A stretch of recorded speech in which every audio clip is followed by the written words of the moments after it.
Je m'appelle Monique et j'ai 27 ans. Il y a 3 jours, mon père est mort d'une crise cardiaque, là, dans son bureau, comme ça, d'une minute à l'autre. Une minute, il était en vie, penché sur un contrat de BTP, et la minute suivante, il n'était plus là.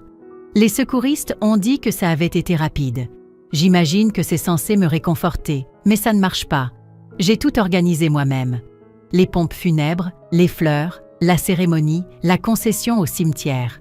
Papa avait de l'argent, alors j'ai pu faire les choses bien. Ses associés sont venus, des hommes avec qui il avait travaillé pendant des années, à construire des maisons dans toute la ville. Ses amis du club de golf étaient là aussi. Même certains ouvriers de ses chantiers se sont déplacés pour lui rendre un dernier hommage. Ils n'arrêtèrent pas de me dire quel homme bon il était, comment il les avait aidés dans les moments difficiles, comment il leur avait donné un travail stable.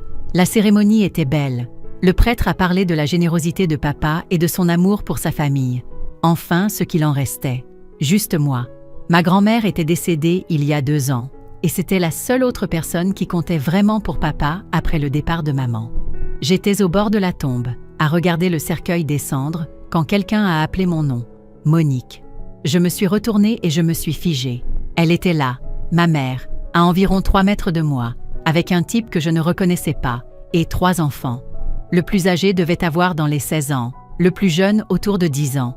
Ils étaient tous habillés en sombre, comme s'ils avaient leur place ici. Je ne l'avais pas vue depuis 20 ans. Elle avait vieilli, évidemment. Ses cheveux étaient différents, plus courts et plus foncés. Elle avait pris du poids, mais c'était bien elle. « Qu'est-ce que tu fais ici ?» ai-je demandé. Ma voix est sortie, froide et dure. « Comment as-tu su qu'il était mort ?» Je ne te l'ai pas dit. Je l'ai appris par de la famille éloignée. L'homme à côté d'elle a posé sa main sur son épaule. Il était grand, dégarni, et portait un costume bon marché. Ce devait être l'amant avec qui elle s'était enfuie toutes ces années plus tôt. Les 3 enfants se tenaient derrière eux, l'air mal à l'aise. « Je n'arrive pas à croire que tu ne m'aies pas invité à l'enterrement, » dit-elle. « Il a été mon mari, un jour. » J'ai ri, j'ai vraiment ri là, devant la tombe de mon père. « Ton mari ? Tu l'as quitté il y a 20 ans. Tu nous as quittés tous les 2. » Les souvenirs ont reflué d'un coup. J'avais 7 ans quand c'est arrivé. Papa était parti en voyage d'affaires pour expertiser un terrain en province. Il ne devait s'absenter que 2 jours. Maman a attendu que sa voiture disparaisse au bout de l'allée. Puis, elle a commencé à faire ses valises. Je me souviens lui avoir demandé où elle allait. « Maman doit partir pour un petit moment », a-t-elle dit. « Reste ici, papa sera bientôt de retour. » Mais elle n'a pas attendu papa. Elle a rempli 2 valises, écrit un mot et l'a laissé sur la table de la cuisine. Puis elle a franchi la porte et est partie dans sa voiture. Elle m'a laissée seule dans cette maison pendant 2 jours entiers. J'étais morte de peur. J'ai mangé des céréales au petit déjeuner et au déjeuner parce que je ne savais rien cuisiner d'autre. J'ai regardé la télévision en attendant que quelqu'un rentre. Je n'arrêtais pas de penser que maman allait revenir, qu'elle se rendrait compte qu'elle avait oublié quelque chose, mais elle n'est jamais revenue. Quand papa est enfin rentré, il m'a trouvée assise sur le canapé, dans les mêmes vêtements que je portais depuis 2 jours. J'ai couru vers lui en pleurant, en lui disant que maman était partie. Il a lu son mot. Je n'ai jamais vu ce qu'il disait, mais son visage est devenu blême. Puis il l'a chiffonné et l'a jeté à la poubelle. « C'est fini avec ta mère », a-t-il dit à voix haute, plus pour lui-même que pour moi. Tout s'est enchaîné très vite après ça. Papa a appelé son avocat. Des papiers ont été remplis. Maman était censée se présenter au tribunal pour l'audience de divorce et de garde, mais elle n'est jamais venue. Le juge a accordé la garde exclusive à papa et l'a déchu de ses droits parentaux. Comme ça, elle était légalement sortie de nos vies. Papa m'a raconté plus tard que maman avait une liaison avec un collègue de son bureau. Ils planifiaient ça depuis des mois, attendant le bon moment pour s'enfuir ensemble. Ce moment, ce fut quand mon père a quitté la ville et que je me suis retrouvée seule et sans défense. Et la voilà, 20 ans plus tard, avec son amant et leurs 3 enfants, agissant comme si elle avait le moindre droit d'être aux funérailles de papa. « Monique, voici tes frères et sœurs », dit-elle en désignant les enfants. « Voici Thomas, il a 16 ans. Sarah en a 13. Et le petit Michel a 10 ans. » Je les ai regardés. Ils me fixaient avec des yeux curieux. Ils n'avaient probablement aucune idée de qui j'étais, ni pourquoi leur mère les avait emmenés à l'enterrement d'un inconnu. « Je m'en fiche », ai-je dit. Je lui ai tourné le dos et j'ai marché vers ma voiture. Je l'ai entendu crier mon nom. Mais je n'ai pas regardé en arrière. Je n'avais rien à lui dire. Elle avait fait son choix il y a bien longtemps. Et maintenant, elle devait vivre avec. Les 20 dernières années ont défilé dans mon esprit pendant que je rentrais chez moi. Papa et moi, nous nous étions débrouillés ensemble. Ça a été dur au début. Il était anéanti, travaillant tout le temps pour éviter de penser à ce que maman avait fait. Je passais le plus clair de mon temps avec ma grand-mère, la mère de papa, qui avait emménagé pour s'occuper de moi. Mais l'entreprise de papa a décollé. Toute cette colère et cette douleur qu'il ressentait, il les a canalisées dans le travail. Il a commencé à obtenir de plus gros contrats, à gagner plus d'argent. Nous avons déménagé dans une immense maison, dans le plus beau quartier de la ville. Il ne s'est jamais remarié, n'a même jamais eu de petite amie sérieuse, bien que des femmes aient essayé. Il disait que j'étais une famille suffisante pour lui. Je suis allée à l'université aux frais de papa. J'ai étudié la gestion d'entreprise. Il m'a acheté un appartement quand j'ai eu mon diplôme. J'ai trouvé un bon travail, mais je n'avais pas vraiment besoin de travailler grâce à ce que ma grand-mère m'avait laissé à sa mort. Elle avait économisé 200 000 € au fil des ans. En plus, elle m'a légué sa maison. J'ai vendu la maison et j'ai tout investi intelligemment. Je pourrais vivre des intérêts si je le voulais, mais j'aimais avoir quelque chose à faire. Et maintenant, il était parti et j'étais seule. Enfin, pas complètement seule. Il m'avait tout laissé. L'entreprise, la maison, ses voitures, tout son argent. J'avais trouvé son testament dans le tiroir de son bureau. C'était simple et clair. Tout revient à Monique. J'imagine que maman l'a appris d'une manière ou d'une autre. C'est probablement pour ça qu'elle s'est pointée aujourd'hui. Pas parce qu'elle était triste de la mort de papa, mais parce qu'elle voulait savoir ce qu'elle pouvait en tirer. Quelques jours se sont écoulés après les funérailles et j'ai essayé de retrouver une sorte de routine normale. Normale étant un terme relatif quand votre monde entier vient d'être mis sens dessus-dessous.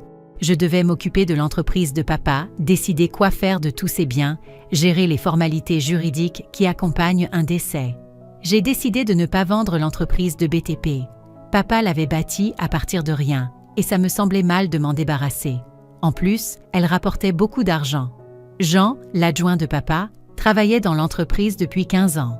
Il connaissait le métier sur le bout des doigts, et papa lui faisait entièrement confiance. Alors, je l'ai nommé PDG et j'ai gardé la propriété pour moi. Ça semblait être la bonne chose à faire. J'étais dans mon appartement, en train de trier des papiers de papa, quand la sonnette a retenti. C'était un mardi après-midi, vers 15 heures. Je n'attendais personne, alors j'ai regardé par le Judas avant d'ouvrir. C'était elle, ma mère, seule cette fois. Pas de mari, pas d'enfant. Elle portait un jean et un pull, l'air nerveuse. J'ai ouvert la porte, mais je ne l'ai pas invitée à entrer. « Qu'est-ce que tu veux? Je peux entrer? Donne-moi juste quelques minutes. » Contre toute attente, je me suis écartée et l'ai laissée entrer dans mon salon. Elle a regardé autour d'elle, observant les beaux meubles, les grandes fenêtres, les œuvres d'art coûteuses sur les murs. « C'est un endroit magnifique, dit-elle. Comment as-tu eu mon adresse? » J'ai posé des questions. Certains de vos parents éloignés me l'ont donnée. Super. Alors maintenant, elle me traquait via les liens familiaux. « Qu'est-ce que tu veux ?» ai-je demandé à nouveau. Elle s'est assise sur mon canapé sans y être invitée. « Monique, je sais que tu as hérité de beaucoup d'argent de ton père et de ta grand-mère aussi. » J'ai senti mon estomac se nouer. Comment diable savait-elle pour l'argent de grand-mère? Où veux-tu en venir? Je veux en venir au fait que tu es très riche maintenant. Et je pense que tu devrais partager une partie de cette richesse avec ta famille. Je l'ai dévisagé. Ma famille? Oui. Avec moi et tes frères et sœurs. Ces 3 enfants que tu as rencontrés à l'enterrement. Ce sont tes demi-frères et sœurs, Monique. Ils ont besoin d'aide pour l'école, pour financer leurs études, pour les dépenses de la vie courante. J'ai vraiment ri. Je n'ai pas pu m'en empêcher. Tu es sérieuse là? Complètement sérieuse? Tu es célibataire. Tu n'as pas d'enfants à charge. Tu as plus d'argent que tu ne pourras jamais en dépenser. Pendant ce temps, j'ai du mal à élever 3 enfants avec le seul salaire de mon mari. Laisse-moi voir si j'ai bien compris, ai-je dit en m'asseyant en face d'elle. Tu m'as abandonnée quand j'avais 7 ans. Tu m'as laissée seule dans une maison vide pendant 2 jours. Tu n'as jamais appelé, jamais écrit, jamais envoyé de carte d'anniversaire, jamais demandé de mes nouvelles pendant 20 ans. Et maintenant tu veux que je te donne de l'argent. Elle a eu la décence d'avoir l'air honteuse pendant environ 2 secondes. Puis elle s'est redressée et est passée sur la défensive. Je n'ai jamais aimé ton père, Monique. Je ne pouvais plus vivre avec lui. Mais je savais qu'il prendrait soin de toi. Tu as toujours été sa petite princesse. Tu m'as quittée parce que tu voulais t'enfuir avec ton petit ami et que tu ne voulais pas t'encombrer d'un enfant. » Son visage est devenu rouge. « Ce n'est pas vrai, n'est-ce pas? Alors pourquoi ne t'es-tu pas battue pour la garde? Pourquoi ne t'es-tu même pas présentée au tribunal ?» Elle n'avait pas de réponse à ça. « Et maintenant, ai-je continué?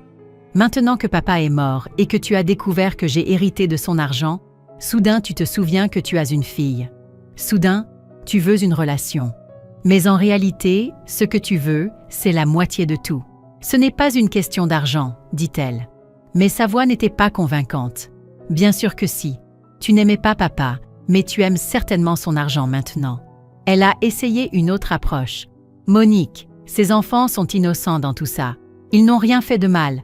Thomas veut aller à l'université, mais nous n'en avons pas les moyens. Sarah a besoin d'un appareil dentaire. Le petit Michel a des difficultés d'apprentissage et a besoin de cours particuliers.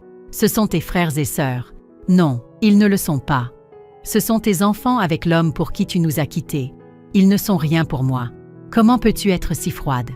Froide? Tu veux parler de froideur? Tu as laissé une fillette de 7 ans seule dans une maison pendant 2 jours. Tu n'as jamais contacté cet enfant pendant 20 ans, et maintenant tu te pointes en exigeant de l'argent. Ça, c'est froid. Elle s'est levée, frustrée. Tu as des millions d'euros, Monique. Plus qu'une seule personne n'en a besoin. Je demande de l'aide pour l'éducation et les besoins de base de mes enfants. Alors demande à leur père. Demande à ton mari. Ne demande pas à la fille que tu as jetée. Ton père t'a monté contre moi. Mon père n'a jamais dit un mot de mal sur toi. Il n'en a pas eu besoin. Tes actes parlaient d'eux-mêmes. Elle devenait désespérée maintenant. Je pouvais le voir dans ses yeux. Monique, s'il te plaît, je t'en supplie. Pense-y. Ces enfants ont des difficultés et tu pourrais les aider avec une somme dérisoire par rapport à ce que tu possèdes. Tu sais ce qui est drôle? Ai-je dit en me dirigeant vers la porte. Tu n'arrêtes pas de dire quelle mère attentionnée tu es maintenant. À quel point tu t'inquiètes pour l'avenir de tes enfants. Mais il y a 20 ans, tu te souciais si peu de ton enfant que tu l'as laissé seul et terrifié pendant 2 jours. J'étais jeune. J'ai fait des erreurs. J'ai ouvert la porte. Je veux que tu partes. Monique, s'il te plaît, pars maintenant. Elle s'est dirigée vers la porte, puis s'est retournée. Ce n'est pas fini. Ces enfants méritent mieux. Oui, c'est vrai. Ils méritent une mère qui n'abandonne pas ses enfants quand les choses se compliquent. Après son départ, je me suis versé un verre de vin et je me suis assise sur mon canapé, tremblante. Je n'en revenais pas du culot de cette femme. 20 ans de néant, et maintenant, elle voulait la moitié de tout ce pourquoi papa avait travaillé. J'ai pensé à ces 3 enfants. J'étais triste pour eux, vraiment. Ce n'était pas de leur faute si leur mère était égoïste et si leur père ne pouvait apparemment pas subvenir correctement à leurs besoins.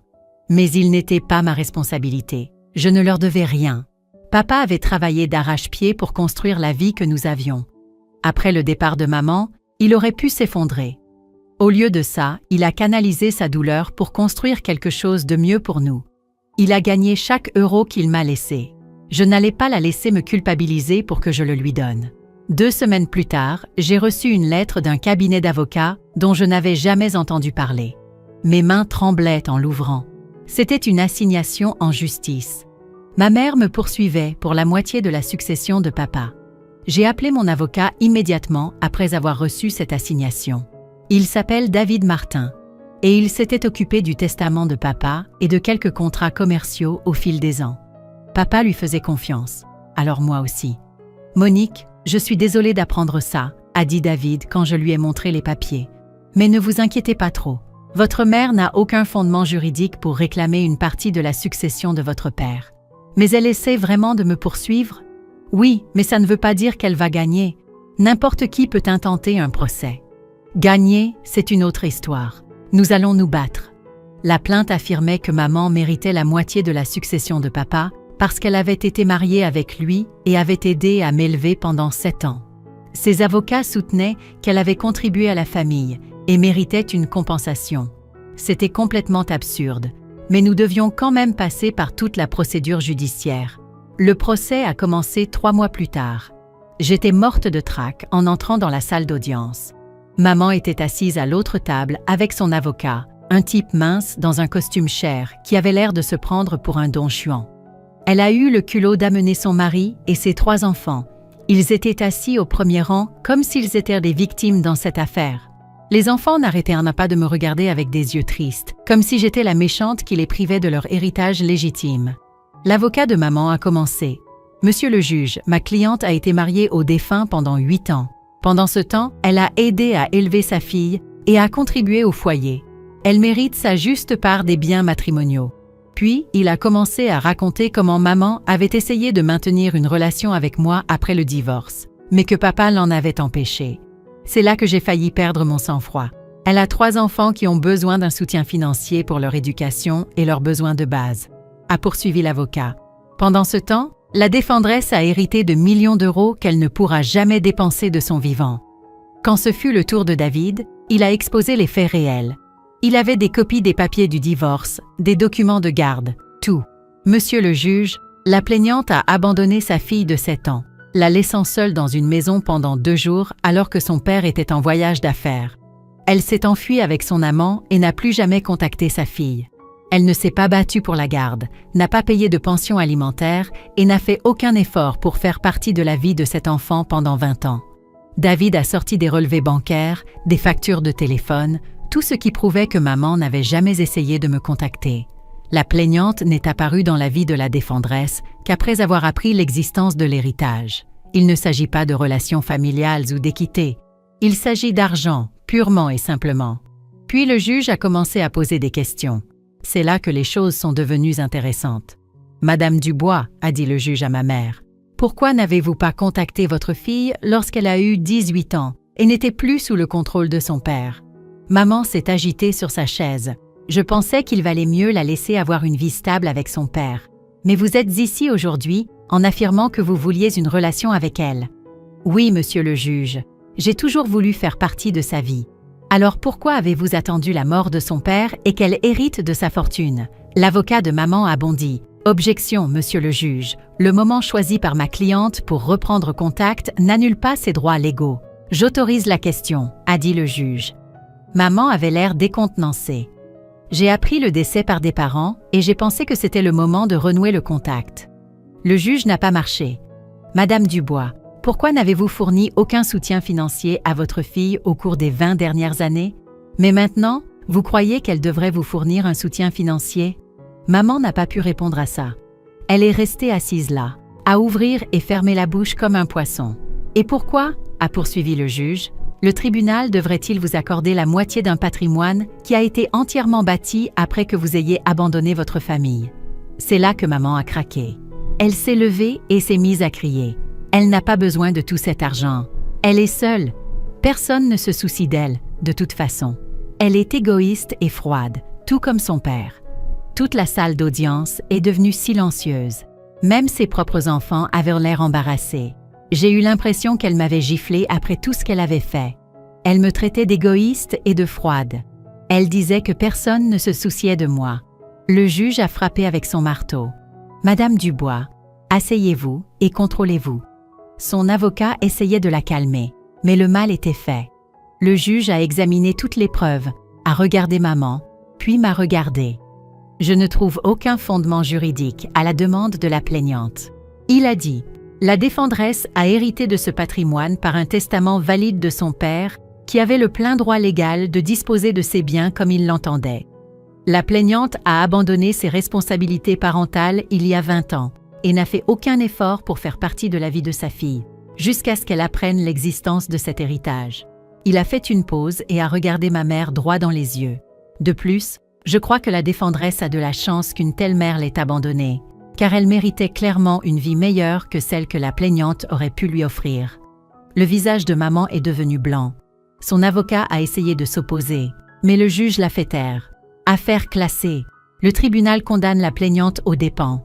Alors que nous quittions la salle d'audience, maman a bousculé son avocat et s'est plantée juste devant moi. « Ce n'est pas fini », a-t-elle sifflé. « Tu le regretteras. »« Madame, vous devez vous éloigner de ma cliente », a dit David fermement. Son mari est finalement venu la tirer en arrière, mais elle continuait de me fixer avec une haine pure dans les yeux. Je pensais que ce serait la fin de l'histoire. J'avais tort. Une semaine plus tard, elle a réussi à obtenir mon numéro de téléphone et a commencé à m'appeler. Puis elle a commencé à m'envoyer des SMS. Les messages étaient insensés, disant que j'étais le diable, que j'avais volé l'avenir de ses enfants, que Dieu me punirait. J'ai bloqué son numéro, mais elle a acheté de nouveaux téléphones et a continué à appeler depuis différents numéros. Puis un jour, elle s'est présentée à mon bureau. L'entreprise de BTP de papa avait un bel immeuble en centre-ville et elle est entrée directement dans le hall avec ses 3 enfants. « Je veux voir Monique », a-t-elle hurlé à la réceptionniste. « C'est ma fille, et elle a abandonné sa famille. » La pauvre réceptionniste ne savait pas quoi faire. J'ai entendu l'agitation et je suis sortie pour voir ce qui se passait. « Tu dois partir », ai-je dit à maman. « Ces enfants ont faim », a-t-elle crié. « Tu as des millions et il manque de nourriture à cause de ton égoïsme. » Les enfants avaient l'air mortifiés. D'autres employés nous regardaient. C'était une scène complète. La sécurité est venue et l'a raccompagnée dehors, mais le mal était fait. Mes employés posèrent des questions et toute cette affaire était terriblement embarrassante. C'est là que j'ai rappelé David. « Nous avons besoin d'une ordonnance d'éloignement », lui ai-je dit. J'espérais ne pas en arriver là, mais je pense que vous avez raison. David a déposé la demande d'ordonnance d'éloignement le lendemain. Nous avons dû retourner au tribunal, mais cette fois, c'était une juge différente. Une femme d'une 50aine d'années qui avait l'air d'avoir tout vu. « Madame la juge, » a dit David, « ma cliente est harcelée et traquée par sa mère biologique qui a proféré des menaces et a perturbé son lieu de travail. Il a présenté toutes les preuves, les SMS insensés, les relevés téléphoniques montrant des dizaines d'appels de différents numéros, les témoignages du personnel de mon bureau sur la scène que maman avait provoquée. L'avocat de maman a essayé de soutenir qu'elle voulait juste une relation avec sa fille. Mais la juge n'a pas mordu à l'hameçon. « Madame Dubois, vous avez perdu votre procès contre votre fille. Cela aurait dû être la fin de l'histoire. Au lieu de cela, vous avez choisi de la harceler et de l'intimider. »« C'est ma fille !» a crié maman. « J'ai le droit de lui parler. Vous avez renoncé à ce droit il y a 20 ans quand vous l'avez abandonnée, » a dit la juge froidement. « Et vous n'avez certainement pas le droit de la traquer et de la menacer. » La juge a accordé l'ordonnance d'éloignement. Maman devait rester à au moins 500 mètres de moi, de ma maison et de mon bureau. Elle ne pouvait pas m'appeler, m'envoyer de SMS ou me contacter par des tiers. Si vous violez cette ordonnance, Madame Dubois, vous serez arrêtée et accusée d'outrage à magistrat. Comprenez-vous? Maman s'est contentée de me foudroyer du regard de l'autre côté de la salle d'audience. Son mari avait l'air embarrassé et les enfants semblaient confus et bouleversés. J'ai presque eu pitié d'eux. Presque. C'était il y a 6 mois. Je n'ai plus eu de nouvelles de maman depuis. Je ne sais pas si elle vit toujours au même endroit, si les enfants vont bien. Honnêtement, je ne veux pas le savoir. Les gens me demandent parfois si je me sens mal de ne pas aider ces enfants. Ils sont innocents. Les gens disent qu'ils n'ont pas choisi d'avoir une mère comme ça. Et ils ont raison. Ces enfants n'ont rien fait de mal. Mais moi non plus. Je n'ai pas demandé à être abandonnée à 7 ans. Je n'ai pas demandé à ce que ma mère disparaisse de ma vie pendant 20 ans pour ensuite se pointer en réclamant de l'argent. Papa a travaillé d'arrache-pied pour construire la vie que nous avions. Il aurait pu s'effondrer après le départ de maman. Mais au lieu de cela, il a canalisé toute cette douleur pour créer quelque chose de mieux. Chaque euro qu'il m'a laissé, il l'a gagné par sa propre sueur et ses sacrifices. Je ne vais pas donner ça à une femme qui m'a jeté comme un déchet. Parfois, je me demande ce qui se serait passé si maman m'avait approché différemment. Si elle était venue à l'enterrement de papa en disant qu'elle était désolée. Si elle avait demandé à prendre un café pour parler du passé. Si elle avait reconnu ce qu'elle m'avait fait et avait essayé de se racheter. Mais elle n'a rien fait de tout ça. Elle a vu des signes d'euros et a décidé que je lui devais quelque chose. Elle se sentait en droit de réclamer l'argent de papa même si elle l'avait détesté au point d'abandonner son enfant. Je pense à ses enfants parfois, Thomas, Sarah et Michel. J'espère qu'ils vont bien. J'espère qu'ils recevront l'éducation dont ils ont besoin et qu'ils deviendront de meilleures personnes que leur mère. Mais ce n'est pas ma responsabilité. Ma responsabilité est d'honorer la mémoire de papa et de vivre la vie qu'il voulait que j'aie. Il m'a tout laissé parce qu'il m'aimait et me faisait confiance pour faire ce qu'il fallait avec cet héritage. J'ai maintenu l'entreprise de BTP en activité. Jean fait un excellent travail en tant que PDG et nous nous étendons même sur de nouveaux marchés.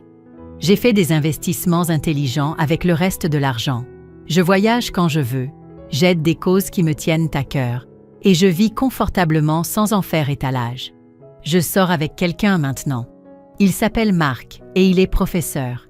Il n'est pas au courant de tout cet argent et j'aime que ce soit ainsi. Il m'aime pour qui je suis, pas pour ce dont j'ai hérité.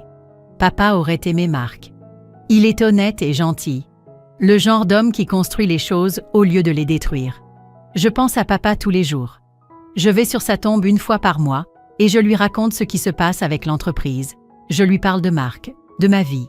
Je sais qu'il ne peut pas m'entendre, mais ça me permet de me sentir connectée à lui. La maison semble vide parfois. Elle est immense et elle était destinée à une famille. Peut-être qu'un jour, Marc et moi la remplirons avec nos propres enfants. Papa aurait adoré ça. Quant à maman, je ne pense plus beaucoup à elle. C'est une étrangère pour moi. Nous partageons de l'ADN, mais c'est tout. La vraie famille est faite de plus que de génétique. La vraie famille est là quand on a besoin d'elle. La vraie famille ne vous abandonne pas pour ensuite exiger un paiement 20 ans plus tard. Papa était ma vraie famille. Grand-mère était ma vraie famille. Peut-être qu'un jour, Marc le sera aussi. L'ordonnance d'éloignement est toujours en vigueur. Je garde les papiers dans le tiroir de mon bureau au cas où, mais je ne pense pas en avoir besoin. Je crois que maman a enfin compris que je ne suis pas son plan de retraite. Je ne suis plus en colère. Je l'ai été pendant un certain temps, mais la colère est épuisante. Maintenant, je ne ressens plus rien quand je pense à elle. Elle est sans importance dans ma vie. J'ai l'entreprise de papa à gérer, une relation à entretenir et un avenir à construire. C'est ce qui compte maintenant. Parfois, les gens disent que je devrais lui pardonner, que garder rancune est mauvais pour ma santé. Mais je ne garde pas rancune. Je me protège simplement de quelqu'un qui a prouvé qu'on ne pouvait pas lui faire confiance. Il y a une différence entre le pardon et la bêtise. Je lui ai pardonné il y a longtemps pour ma propre tranquillité d'esprit. Mais le pardon ne signifie pas que je doive la laisser revenir dans ma vie ou lui donner l'argent de mon père. Fin de l'histoire.